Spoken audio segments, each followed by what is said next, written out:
kung mapapansin natin, may mga kakaibang numbers. Si 14 at saka si 20 yet.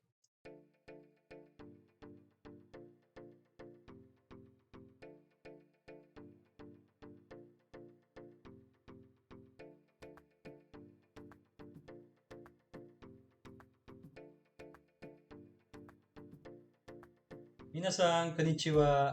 Today pag-uusapan po natin na about sa days of the month in Japanese. Okay? Hi! Hajimemashou. Day is hi or nichi. So, today po gagamitin natin ay nichi. Okay? Hi. Okay? First day of the month is Suitachi. Second day of the month is Futsuka. Futsuka. Okay? Hindi siya F, kundi H. Futsuka. Futsuka. Third day of the month is Mikka. Mikka. Fourth day is Yokka. Yokka.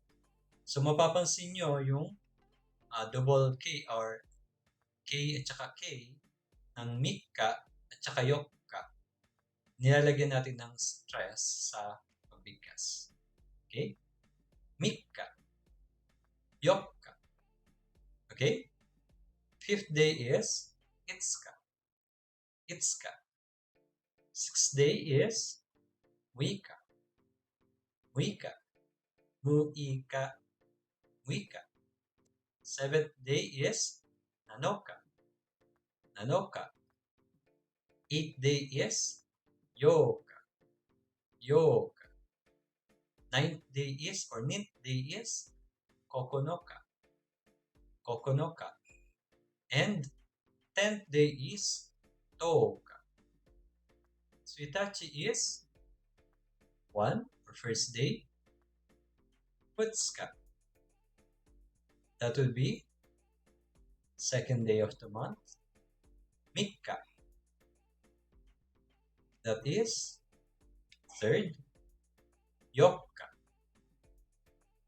That is fourth. Itsuka. That is fifth day. Wika. Yes, it would be sixth day. Nanoka.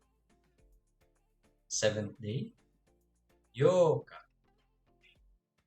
Eighth day. Kokonoka. Ninth day.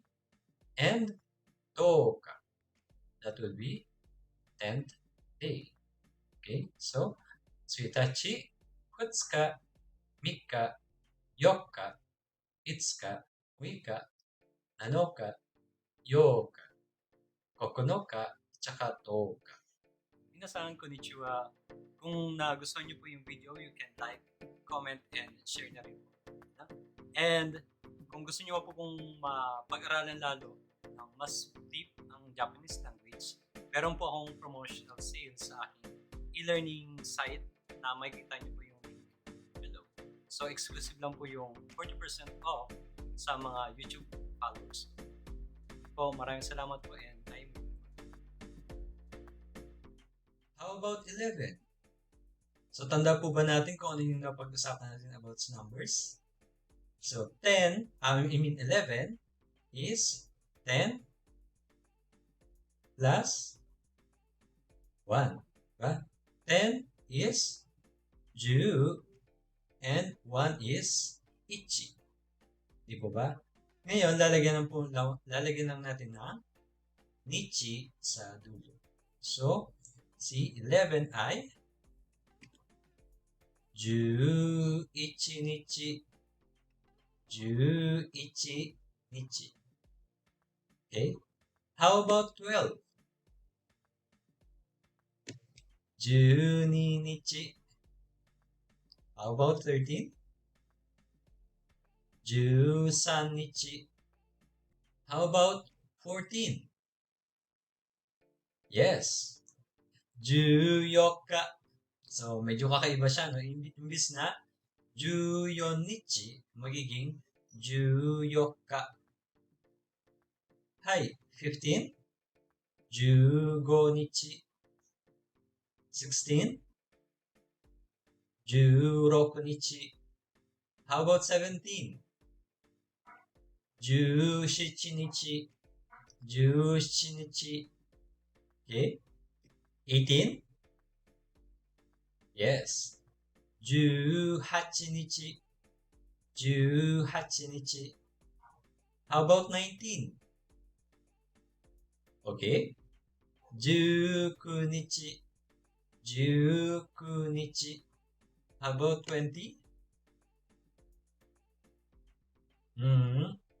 No. It's not 20日. That would be 20. 20. Okay? Kung mapapansin nyo, si 20, si 20, hindi siya hatsuka. Okay, so, si ha, tapos ts, u, yung u nawawala na. Nade-devoiced siya. Okay? Hatsuka. Hatsuka. Okay? So, kung mapapansin natin, may mga kakaibang numbers. Si 14 at saka si 20 yen. Okay? 14 for 14 and 20 sa 20. Okay? はい。11日ay 11. 12日 is 12. 13日 that would be 13. 14日 14. 15日 15. 16日 16. 17日 that would be 17.